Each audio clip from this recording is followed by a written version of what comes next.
Hai Ahmad the reportina kanne mesha hare arra jabruka sentes taduran storage tu hangami hafe hangami sene reportina kanne dafi arra ganama mesha container lama nu sene garu annan nu findufne annan store kasa jiru sakka jiru te experde te jira bade jira sangubban ummani nu rafurate ummata frapsus annan jachanu gafacha jiran annan khum fayana mat gari miti boss akam gona ati fayana mat mati singe usati rapsa hadu gani haduani snura kana samani umanni hunte dumati matu saati mogaru oga anna khan gurte fiteti ashkum shantam tandabalat si khana shillimata bos atimali obaleni kabdu warran kabdu marif kana garaja bata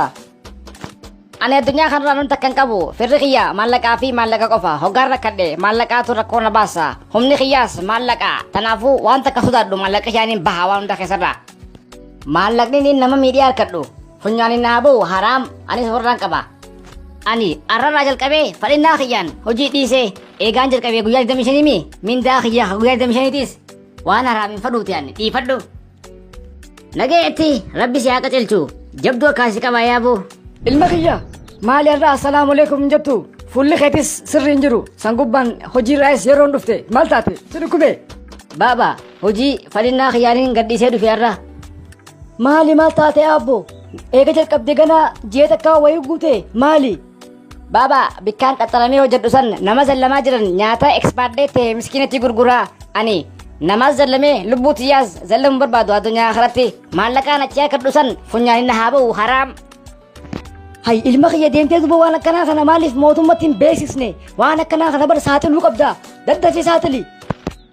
duga jate baba anubar ni waswasu jira ni saatla mon saatu jecha ate kana jannan amma dake saatla amma deem dadda filma khiya namni lubbu takka jiraachise akka lubbu ilma namaa hunda jiraachiseeti deem dadda fi dhaqqabi osoo nam takka miidhamne dubbadhu maal taatee dhufte poolis kaampaaniin ani keessa hojjedhu hojii ummata miidhu takka hojjechuu deema aannan yeroo isaatti dabre ummataaf gurguree ummata miidhuu deema daddaftanii akka qabdanii barbaada maqaan isaanii eenyu MFD tole yeroo takka alatti ni eeguu dandeessaa wajji ana Okay taate hello boss hojjettoota kee keessaa tokko har'a dhufee nyaata yeroo itti dabre gurguru jira jeeti report godhe waan kararraa meessi dhufaa jirra oh my god tanaan dhufe tole amma meessa teessaa immoo walitti deebina oo ati maaliif soba namarra keessee maqaa nama balleessita honnoo stoorii duwwaa kanami mee maaltu keessa jira wallahi poolis dhugaa kiyya akka jirutti guutuu ture kilaasiin kun aannanin amma eessee geessaniin beekuun wallahi maqaa namaa balleessuuf adabamuu qabda hoomun hundem karaa waajjira poolisaa isin yeroo hojiirraa isin ari'an maqaa namaa balleessuu ni bartan silaayis na'amani dhugaa kiyya wallahi dhugaa kiyya usnarraa us faraddu ammaan tana dhaggeeffadhu maqaa namaa balleessuu keetiif ji'a 4 yookaan immoo birrii 10,000 keessee baata yookaan hin baatu mana hidhaa keessa turta birrii 10,000 isaan fida wanta kan qabu ani annan galchu Ole gutaka nin bilbiladha hello yo abbaa khiya fakkaan hidhamee jiru teemi atilleen qootumee gutaka maal taate saahibii hay maaliif hidhamte dubbiin akkanaan siin ja'a biitii tun nama haqaatiif hin taatu yoo ati nama haqaa taate booddeente akka khiyaa kana taatiin siin ja'a abshir tanaaf hin yaaddawiin maallaqa kafallee si baafna namicha saniifis haqasaa kannuuf ni jira eessa jira mana murtii gurraachaati jira achi sadaamna manni murtii gurraachaa kan quufee nama zallame hunda sirrii galchaa atin dhageenye hoggaa ja'an rabbiin sidhaabiin mana murtii gurraachaa sidhaabuus sin salphisin manni murtii gurraachaa ulaa tokko qofa qaba ulaan sanis ulaa haqaa qofa abshir ja'i mana murtii gurraachaa dhaabna lukkuun asoo haatu ablee ifiin qaltu baastee ja'an sababa kanaan hojii isaa kan kanaan duraa hunda saaxilamuuf ta'a abshir ja'i amma deemiti warninki kanniif ani mana hidhaarraa baheetiin jira ati immoo mana murtii gurraachaarraa maaltu si baasaa manni murtii gurraachaa akka laafan naman dhiisuu hanga nama saaxiluu hin ciisuu hanga haqa baasee baaqaa callaa addeesutti rabbi qabdaa jeen manni murtii gurraachaa nama kaqeetii quufee qoma dhiibu kan nama zallamu isaatu sirrii galchaa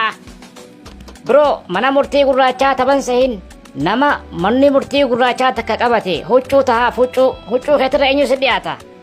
information hoo mobaayila kee keessa ka jiru eessaa fidaan beektu qacam godheeti magaalarra oolchaa sirriitti himiif namicha. Waaw ajaa'iba ka akkas taatu informationa hanga irraa inni nama zallame nama inni waliin qunnamee fi nama inni sagalee waliin kaaye waasaappii taatu iimoo taatu waan fadheenuu bakka kaa qabame yaan jee kaa duuba ammaan tiima.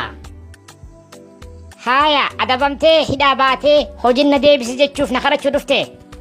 Abadan an sumaan hin kadhanne yani wannin dhufeef warnin gisii kan dhufe hojii hojjechaa jirtu kana hidhaaf damoo hin dhaabdu yoon dhaabne walarkaan keenya mana murtii gurraachaa isaa sirreessi galchaa. Mana murtii gurraachaa kamaala haasoyta boo. Manni murtii gurraachaa dawaa keeti dawaa nama quufee dhudhuufee nama zallamu. Obboleessoo mana murtii gurraachaa taban sehin yoon informationa kee waan daleedu kana takka kanneef tabiraa ifiif jala bu'ee barbaade magaalarra si oolcha hanga eenyu kanneef eessaa fide jettee waswaastusti waan si qofa bira jiru jinni kanneefi tana keessan jiru waan daleedu kana ammaan dhaabdu dhaabi.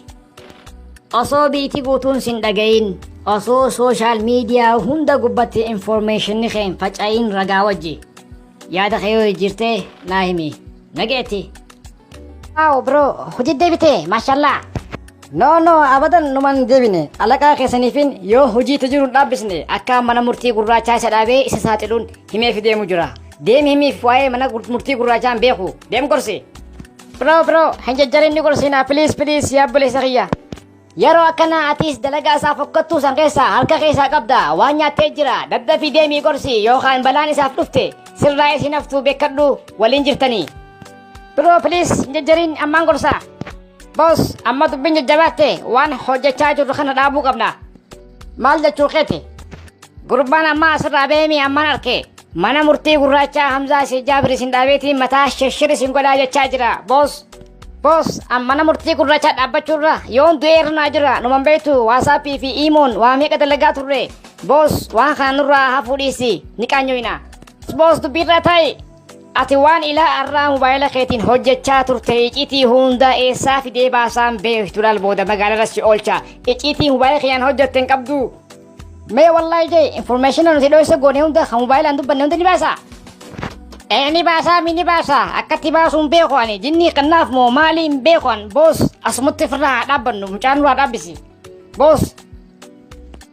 Boss bakka arrabooda nuugee firraa haa tobbanno an duraanuu bar keessi qiyyaa osoo hin feeneetiin waan akkana hojjechaa ture nuugee addunyaa akhiratti illee kasaaruun barbaannu. Boss nuugee firraa haa tobbanno yaabboleessa kiyya. Yoo diddeemmoo addunyaa irrattis mana murtii gurraachaatiin qaanyoyneeti akhiratti illee kasaarraa daddafnee mucaa kanaas firraa haa dhaabbisnu firraa haa tobbannu nuugee waan hangaaraa dareene. Dhugaa keeti yaani qaanyoon barbaadu ammas tobbachuu qabna dhugaa keeti amma xiqqoon dhagayame gurbaa san bakka firraa qabna haya. Na khararraa maqe moo kharaatu naa maqee jette jaannamittiin nuutuu kharaarraa maqee rabbiin waa araaramu.